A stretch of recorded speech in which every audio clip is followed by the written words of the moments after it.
तो दोस्तों स्वागत करता हूं आप सभी का अपने इस यूट्यूब चैनल पॉलिटेक्निकल क्लासेस पर। दोस्तों आशा करता हूं आप लोग अच्छे होंगे, घर पर होंगे और अपने एग्ज़ाम की प्रिपरेशन को अच्छे से करेंगे। दोस्तों आज की इस वीडियो में हम पॉलिटेक्निक सेकंड सेमेस्टर इलेक्ट्रिकल या फिर इलेक्ट्रॉनिक्स या फिर सिविल या फिर आप किसी भी ब्रांच से हैं तो आपका जो सब्जेक्ट है अप्लाइड फिजिक्स सेकेंड है।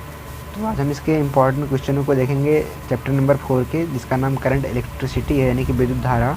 तो देखिए दोस्तों, इसके साथ साथ यदि आप इन क्वेश्चनों को तैयार कर लेते हैं ना, तो आपका जो बेसिक ऑफ इलेक्ट्रिकल का फर्स्ट चैप्टर है यानी कि ओवरव्यू ऑफ डीसी सर्किट, तो उस क्वेश्चन मतलब जो टॉपिक इसमें है वही टॉपिक उसमें भी है, तो मतलब वो भी आपका तैयार हो जाएगा। ओवरव्यू ऑफ डीसी सर्किट भी आपका तैयार हो जाएगा। तो इसीलिए मतलब हमने तो वैसे इसके पहले जो आपका जो बेसिक ऑफ इलेक्ट्रिकल है उसके सारे क्वेश्चन को वैसे करा दिया है मिक्स टाइप वाले में, और इसके चैप्टर वाइज भी हमने कराया है। तो यदि आपने अभी तक नहीं देखा है तो जाकर प्लेलिस्ट में देख लीजिएगा, और यदि आप चैनल पर नए हैं चैनल को सब्सक्राइब कर लें और बेल आइकन को प्रेस कर दें ताकि जो भी हम वीडियो डालें वो आपसे मिस ना होने पाए।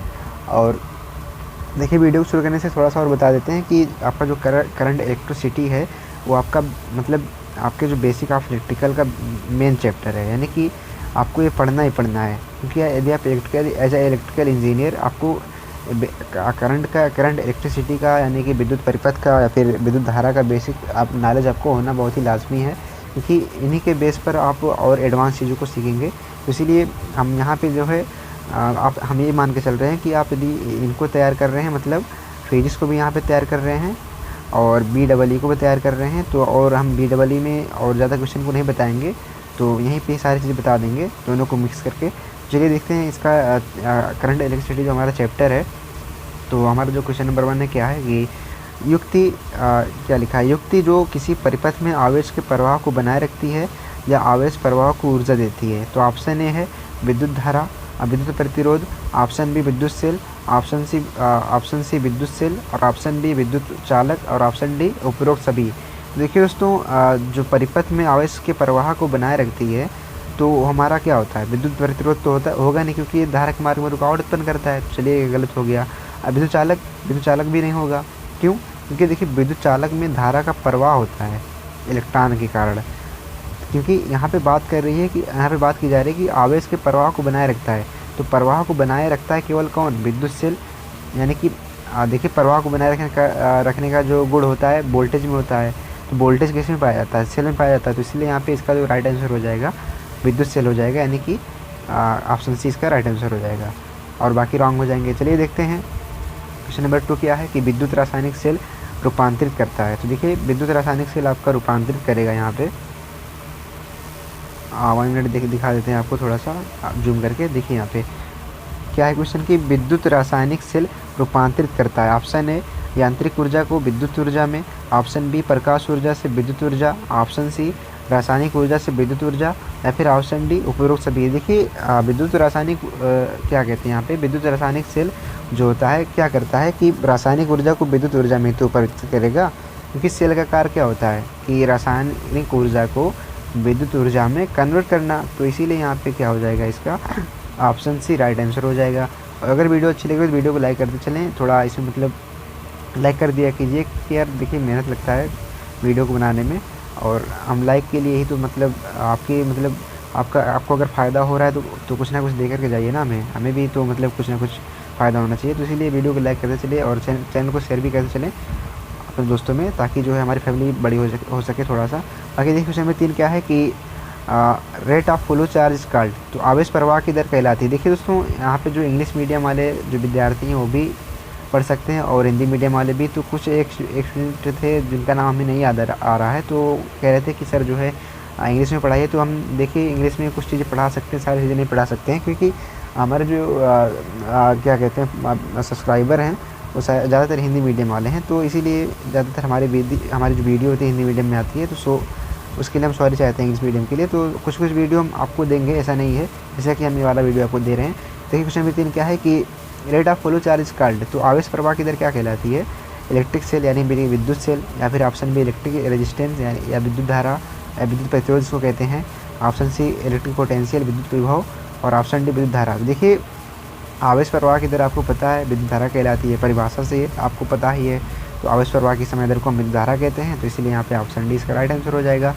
और विद्युत प्रतिरोध की परिभाषा आपको पता है, विभव को भी आपको पता है। तो ये सारी चीज़ें अलग होती हैं। तो आप चलिए बढ़ते हैं क्वेश्चन नंबर 4 की तरफ। देखिए क्या है 4 वाला कि यहाँ पे देखिए क्या 4 वाला कि direction of conventional electric current is. तो देखिए परंपरागत विद्युत धारा की दिशा होती है। देखिए परंपरागत विद्युत धारा की दिशा क्या होती है। ऑप्शन ए दिया गया है इलेक्ट्रॉनों के प्रवाह की दिशा में, ऑप्शन बी दिया गया है इलेक्ट्रॉनों के प्रवाह की विपरीत दिशा में, ऑप्शन सी उपरोक्त दोनों में, ऑप्शन डी उपरोक्त में से कोई नहीं। तो देखिए जो यहाँ पे इसका राइट आंसर हो जाएगा कि परंपरागत विद्युत धारा की दिशा होती है। देखिए इलेक्ट्रॉन के प्रवाह की दिशा में तो होती नहीं है, इलेक्ट्रॉन के प्रवाह की विपरीत दिशा में होती है। जैसे यहाँ पे हम बात करें, अगर परिपथ यहाँ पे बनाएं एक इस प्रकार से, यहाँ पे रेजिस्टेंस लगा दें, यहाँ पे रेजिस्टेंस मान लीजिए लगा है, तो अगर इसको हम परिपथ जोड़ें, ये प्लस है और ये वाला माइनस है। देखिए अगर धारा का जो प्रवाह होता है इलेक्ट्रॉन के विपरीत दिशा में, अगर इलेक्ट्रॉन इधर प्रवाहित हो रहा है तो धारा हमारी इधर प्रवाहित होगी, इधर से। अगर इलेक्ट्रॉन इधर से प्रवाहित हो रहा है, धारा इधर से प्रवाहित होगी, हमेशा मतलब विपरीत होती है। तो इसलिए यहाँ पे क्या हो जाएगा, इसका ऑप्शन भी राइट हो जाएगा कि इलेक्ट्रॉनों के प्रवाह की विपरीत दिशा में ऐसा होता है। और चलिए देखते हैं क्वेश्चन नंबर इसका 5 क्या है। देखिए हम यहाँ पे इंग्लिश में थोड़ा सा कम पढ़ रहे हैं, तो जो इंग्लिश मीडियम वाले होंगे वो पढ़ लेंगे। बाकी देखिए यहाँ पे क्या है क्वेश्चन नंबर 5 एक न्यूमेरिकली टाइप है कि किसी परिपथ में 5 सेकंड में 1.6 × 10⁻19 इलेक्ट्रॉन प्रवाहित होते हैं, तो परिवाहित विद्युत धारा की गणना कीजिए। देखिए किसी परिपथ में 5 सेकंड में 1.6 × 10⁻19 इलेक्ट्रॉन प्रवाहित हो रहे हैं। कितने सेकंड में? 5 सेकंड में। कितने इलेक्ट्रॉन? 1.6 × 10⁻19। तो यहाँ पे इलेक्ट्रॉन की संख्या दी गई है 1.6 × 10⁻19 और हमको फाइंड क्या करना है, प्रवाहित धारा की गणना करना है। तो देखिए यहाँ पे एस का वैल्यू दिया गया है 5 और एन का वैल्यू दिया गया है 1.6 × 10⁻19 और हमें क्या चाहिए, आई का मान चाहिए। तो देखिए एन का वैल्यू दिया गया है और यहाँ एस का वैल्यू दिया गया है। तो देखिए एन का वैल्यू आप पहले निकाल लीजिए, क्यू बराबर एन ई से क्यू का वैल्यू निकाल लेंगे। जब क्यू का निकल जाएगा, एस का निकल जाएगा, तो आई का वैल्यू आसानी से आ जाएगा। जब क्यू का वैल्यू निकाल लेंगे तो हमारा होता है आवेश प्रवाह की समय दर को विद्युत धारा कहते हैं, यानी कि क्यू बाई टी। यहाँ पे जो समय दिया गया है, टी का मान जो दिया गया है सेकंड 5 सेकंड, तो उसको हम टी नीचे रखेंगे और जो क्यू का मान आएगा यहाँ पे रखेंगे और यहाँ से आई का वैल्यू निकाल लेंगे। तो कहने का मतलब यहाँ पे हमारा सीधा है कि आप क्या करेंगे, पहले क्यू बराबर एन ई फार्मूला लगा करके क्यू का वैल्यू निकालेंगे, फिर इसके बाद आई बराबर हमारा जो फार्मूला होता है क्यू बाई टी, यहाँ पे क्यू का वैल्यू और टी का वैल्यू 5 दिया गया है, तो रख करके आई का वैल्यू निकालेंगे। तो आपका जो मान आएगा यहाँ पे बता दें आपको क्या आएगा, आपका आएगा 0.51 एम्पियर आएगा या फिर 0.51 एम्पियर आएगा। तो इसको आप कर लीजिएगा। बाकी पढ़ते हैं क्वेश्चन नंबर 6 की तरफ। देखिए क्या है क्वेश्चन नंबर 6 की which electrochemical cell can be recharge. देखिए क्या लिखा है कि कौन से विद्युत रासायनिक सेलों को पुनः आवेशित किया जा सकता है। तो कौन से विद्युत रासायनिक सेलों को हम पुनः आवेशित कर सकते हैं। ऑप्शन ए दिया गया है प्राथमिक सेल को, और आप देखिए प्राथमिक सेल मतलब डेनियल सेल, लेक्लांसे सेल और डेनियल सेल, सुक्स सेल। तो देखिए एग्ज़ाम में आपसे ऐसे ही पूछ सकता है कि प्राथमिक सेल होते हैं, तो डेनियल सेल, लेक्लांसे सेल उदाहरण भी दे देगा, या फिर आपसे पूछ लेगा कि लेक्लांसे सेल होता है, प्राथमिक होता है, द्वितीय होता है, तो आपको चुनना होगा। तो आपको इनके नाम भी याद होने चाहिए साथ साथ में। तो देखिए बेसिक ऑफ इलेक्ट्रिकल में भी जो आपका बैटरी वाला चैप्टर है, तो ये क्वेश्चन वहाँ पर भी बन सकता है। तो देखिए इसीलिए हम यहाँ पे आपको बता रहे हैं कि जो फिजिक्स हम आपको पढ़ा रहे हैं, ये आप मान के चलिए कि अगर हम ये जो विद्युत धारा चैप्टर इसको अगर पढ़ा रहे हैं, तो मतलब BEE भी साथ में पढ़ा रहे हैं, यानी BEE भी की तैयारी आपकी यहाँ से हो रही है। तो इसीलिए मतलब दोनों की आप तैयारी करिए। बाकी देखिए इसमें जो राइट आंसर हो जाएगा क्या हो जाएगा कि द्वितीयक सेल हो जाएगा। क्योंकि द्वितीयक सेल जो होता है उसको हम पुनः चार्ज कर सकते हैं, जबकि जो प्राथमिक सेल होता है उसको हम पुनः नहीं कर सकते हैं, इसको एक ही बार चार्ज कर सकते हैं। तो इसीलिए यहाँ पे इसका जो राइट आंसर हो जाएगा कि पुनः जिसको हम चार्ज कर सकते हैं, आवेशित कर सकते हैं, वो हमारा द्वितीयक सेल है। ऑप्शन बी सही हो जाएगा। बाकी बढ़ते हैं क्वेश्चन नंबर 7 की तरफ। देखिए क्या है कि किसी सेल का विद्युत वाहक बल ई क्या होता है। किसी सेल का विद्युत वाहक बल ई होता है, वो क्या होता है। ऑप्शन ए या कोई बल नहीं होता है, ऑप्शन बी या किसी परिपथ में एकांक आवेश को प्रवाहित करने के लिए सेल द्वारा दी गई ऊर्जा होती है, ऑप्शन सी क्या होता है कि यह सेल के इलेक्ट्रोड के विभव या सेल के इलेक्ट्रोड के बीच अधिकतम विभवांतर होता है जब सेल में कोई धारा न प्रवाहित। तो देखिए यहाँ पे तीनों बात सही है कि ये कोई बल नहीं है, पहली बात तो ये हो गई। क्योंकि जो विद्युत वाहक बल यहाँ पे जो लिखा गया है कोई बल नहीं है, ये केवल क्या करता है कि विभवांतर को जो है मतलब विभवांतर के लिए काम आता है। तो यहाँ पे कोई बल नहीं है, पहली बात। और दूसरी बात, या किसी परिपथ में एकांक आवेश को प्रवाहित करने के लिए सेल द्वारा दी गई ऊर्जा होती है। सही बात है, सेल द्वारा ये दी गई ऊर्जा होती है, इन्हीं के द्वारा ऊर्जा दी गई होती है। और देखिए, यह सेल के इलेक्ट्रोड के बीच अधिकतम विभवांतर होता है जब सेल में कोई धारा प्रवाहित, जब देखिए जब परिपथ में कोई धारा प्रवाहित नहीं होगी, आपको परिभाषा पता होगा कि जब परिपथ में कोई धारा प्रवाहित नहीं होती है तो उनके बीच जो विभवांतर उत्पन्न होता है उसे हम विद्युत वाहक बल कहते हैं। तो इसीलिए यहाँ पे ए बी सी दोनों ऑप्शन सही हैं, इसीलिए यहाँ पे ऑप्शन डी राइट हो जाएगा क्वेश्चन नंबर 7 का। तो बाकी बढ़ते हैं क्वेश्चन नंबर 8 की तरफ। देखिए क्या है 8 वाला, तो यहाँ तक आपको समझ में आ ही रहा होगा, तो वीडियो को लाइक करते चलें। बाकी देखिए क्वेश्चन नंबर 8 क्या है कि किसी सेल का टर्मिनल विभवांतर क्या होता है। किसी सेल का टर्मिनल विभवांतर क्या होता है।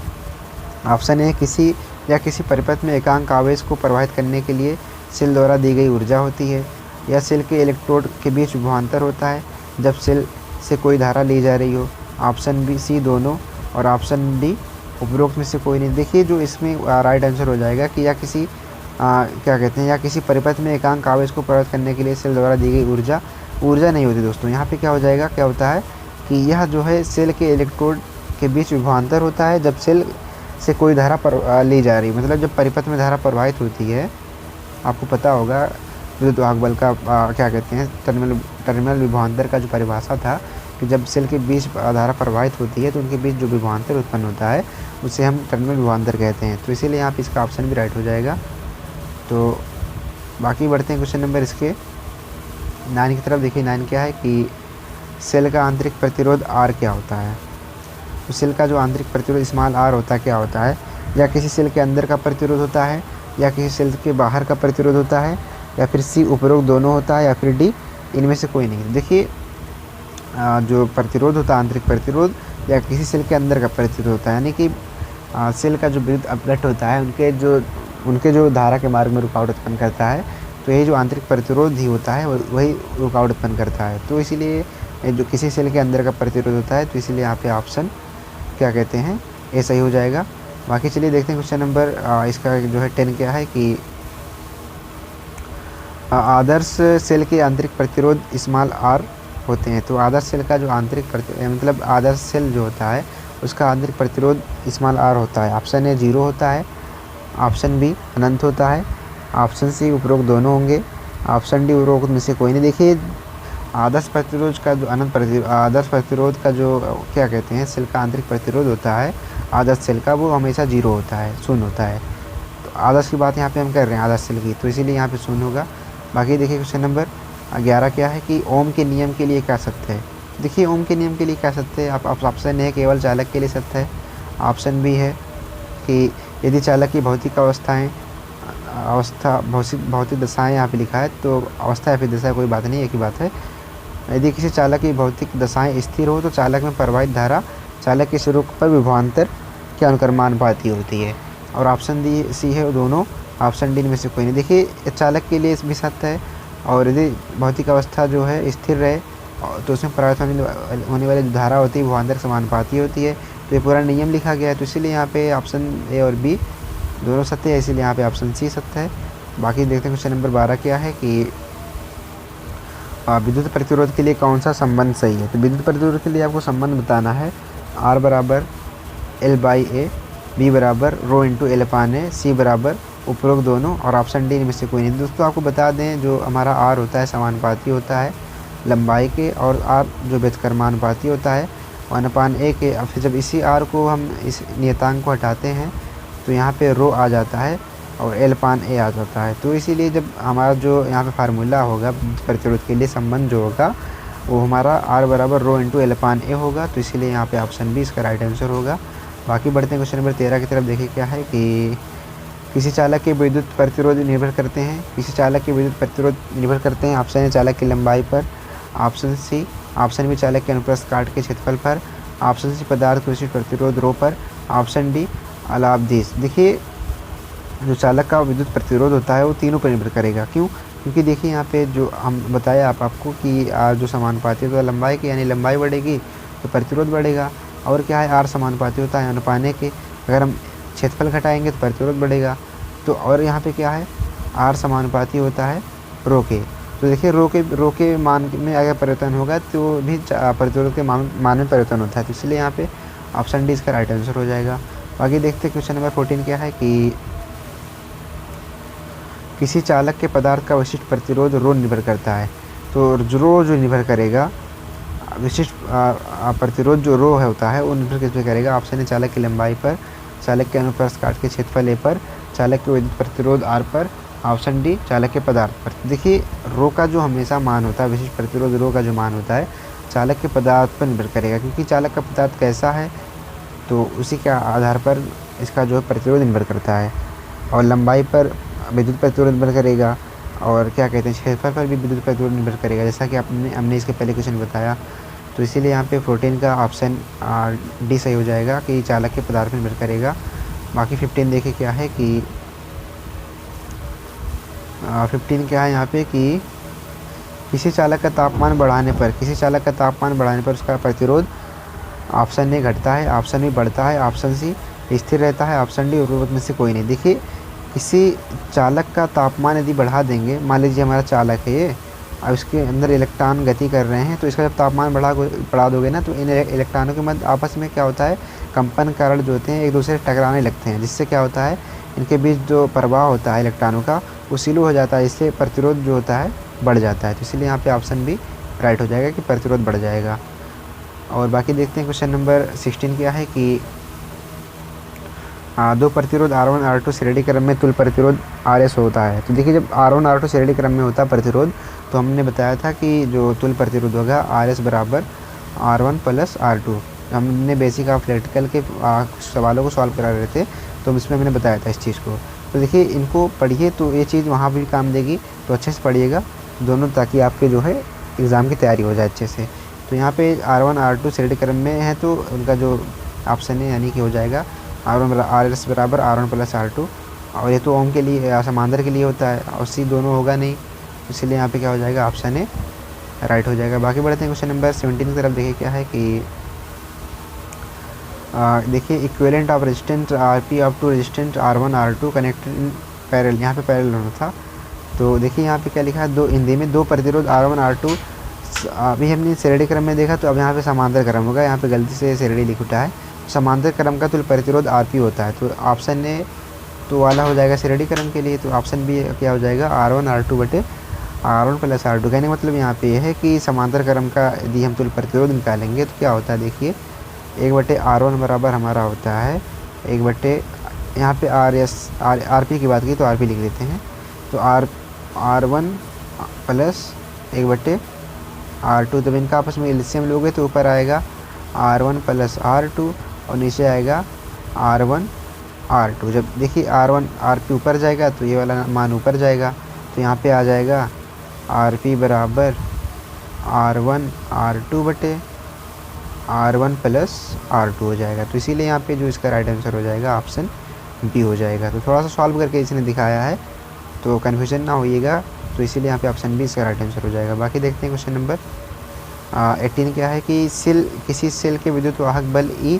तथा टर्मिनल विभवांतर भी के मध्य संबंध होता है। देखिए जो टर्मिनल विभवांतर भी के मध्य संबंध होता है, ऑप्शन ए है E बराबर V प्लस IR, और बी है V बराबर E प्लस IR, और सी है उपरोक्त दोनों, और डी है इनमें से कोई नहीं।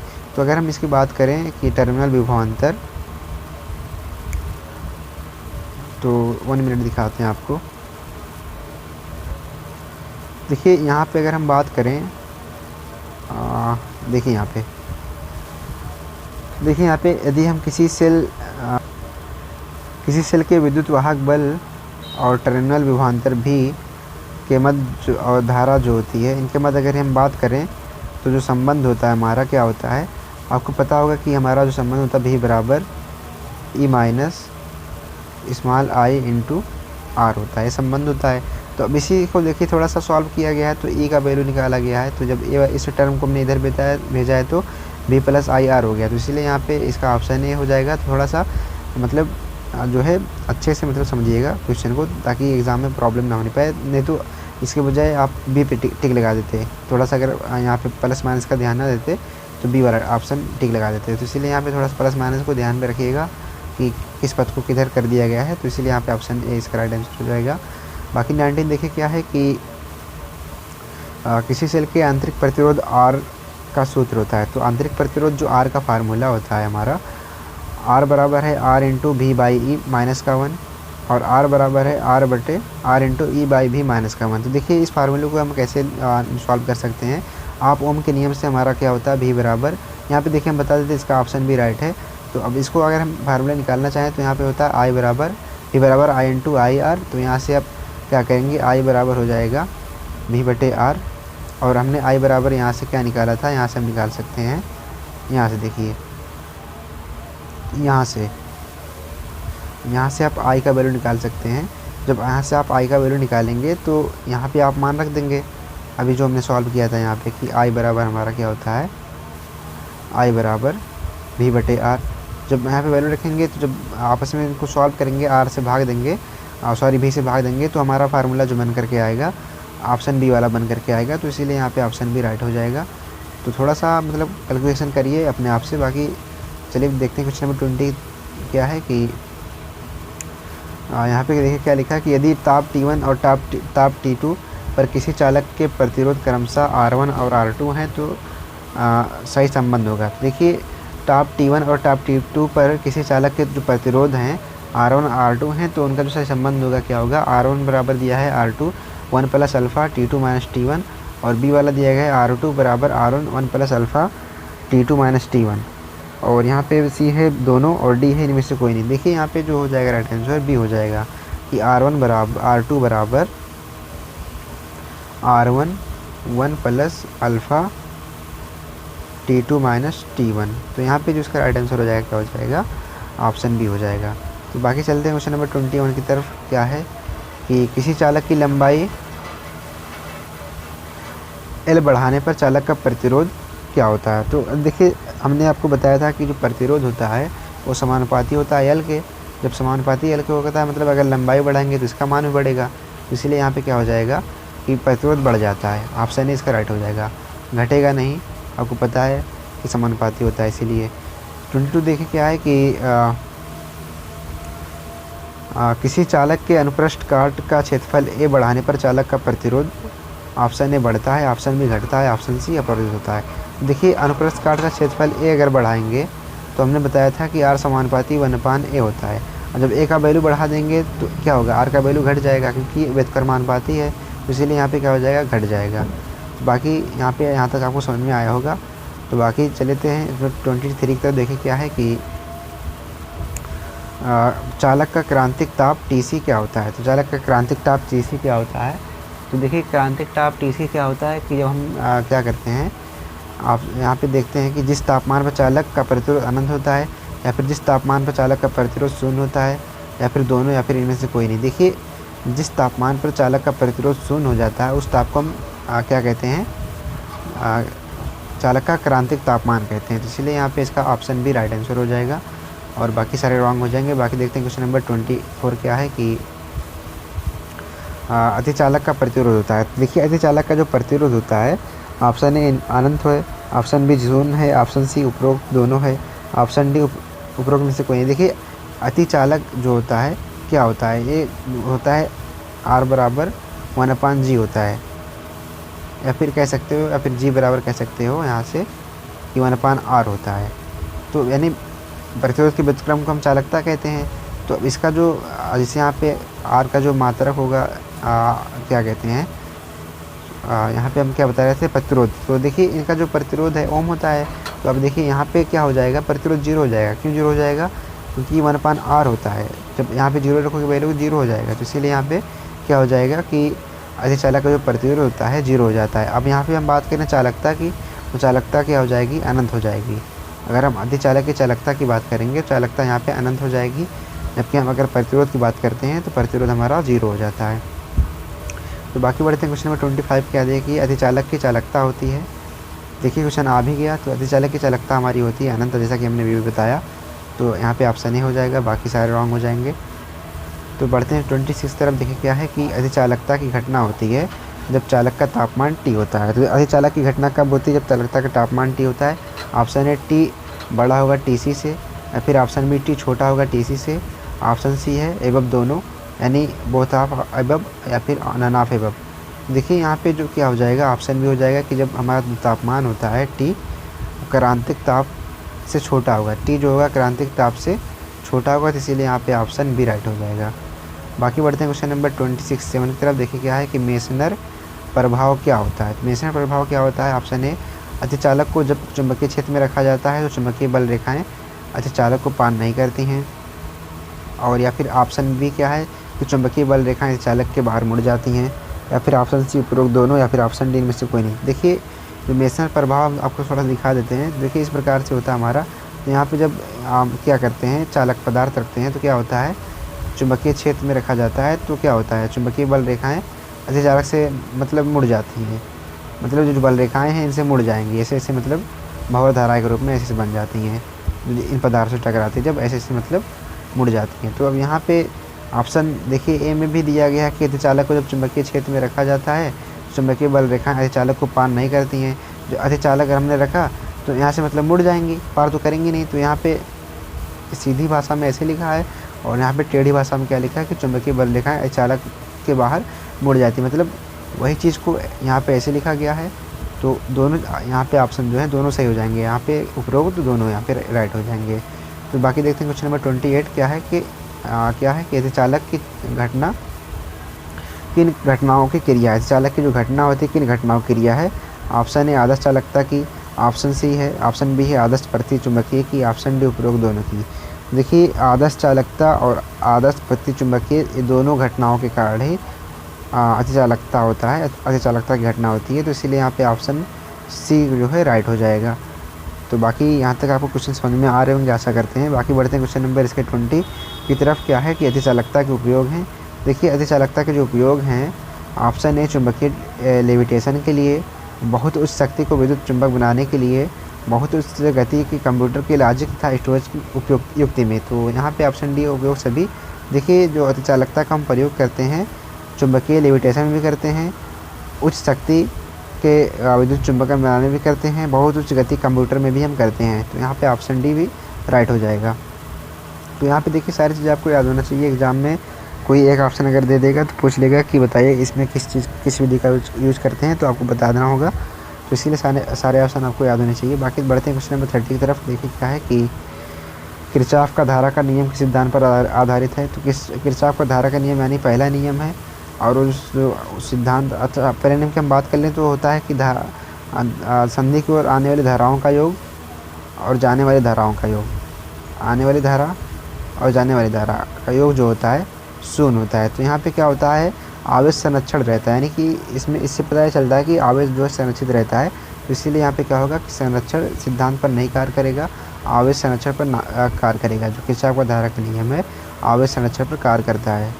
तो यहाँ से ऑप्शन भी इसका राइट हो जाएगा। और ऊर्जा संरक्षण पर जो कार्य करता है उसका दूसरा नियम कार्य करता है।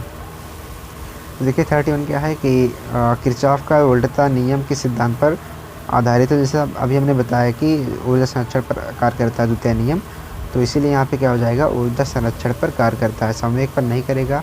आवेश पर तो प्रथम नियम करेगा, आपको पता है। इसीलिए यहाँ पे किरचॉफ का जो वोल्टेज नियम होता है वो क्या कार्य करता है, ऊर्जा संरक्षण पर कार्य करता है। बाकी बढ़ते हैं क्वेश्चन नंबर 32 की तरफ। देखें क्या है कि किरचॉफ धारा का नियम लगाया जाता है। किरचॉफ धारा का नियम हम लगाते हैं किसमें, ऑप्शन ए संधि में, ऑप्शन ए बंद पास या बंद परिपथ में, या फिर दोनों में, या फिर इनमें से कोई नहीं।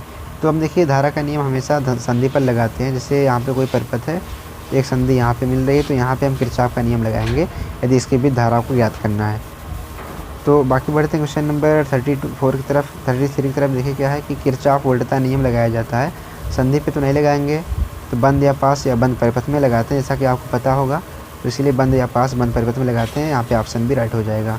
बाकी बढ़ते हैं क्वेश्चन नंबर 34 की तरफ, जो कि लास्ट क्वेश्चन है हमारा, कि किरचॉफ का धारा नियम है। तो किरचॉफ का धारा नियम क्या है कि किसी संधि पर मिलने वाली सभी धाराओं का बीजगणितीय योग शून्य होता है, जैसा कि अभी हमने बताया। और यहाँ पे इसीलिए ऑप्शन राइट हो जाएगा। संधि की ओर जाने वाली धाराओं का योग, संधि से ओर जाने वाली धाराओं का योग बराबर होता है। तो देखिए यहाँ पे दोनों चीज़ लिखी गई हैं कि किसी संधि पर मिलने वाली धाराओं का योग शून्य होता है। पहली बात तो ये है। दूसरी बात यह है कि संधि की ओर आने वाली धारा और जाने वाली धारा का जो योग होता है बराबर होता है। तो इसीलिए यहाँ पे ए और बी तो दोनों सही है, तो इसीलिए ऑप्शन सी यहाँ पे सही होगा, उपरोक्त दोनों। और डी नहीं से होगा। तो यहाँ पे ऑप्शन सी हो जाएगा। उपरोक्त दोनों धारा के प्रथम नियम के, किरचॉफ के प्रथम नियम के लिए लागू होते हैं। और आशा करते हैं वीडियो आपको अच्छी लगी, वीडियो को लाइक कीजिए और बाकी के क्वेश्चन अगले पार्ट में देखेंगे। तो मिलते हैं आपसे अगली वीडियो में, और चैनल को ज़्यादा शेयर भी कीजिए। बाकी मिलते हैं अगली वीडियो में। Bye bye, take care.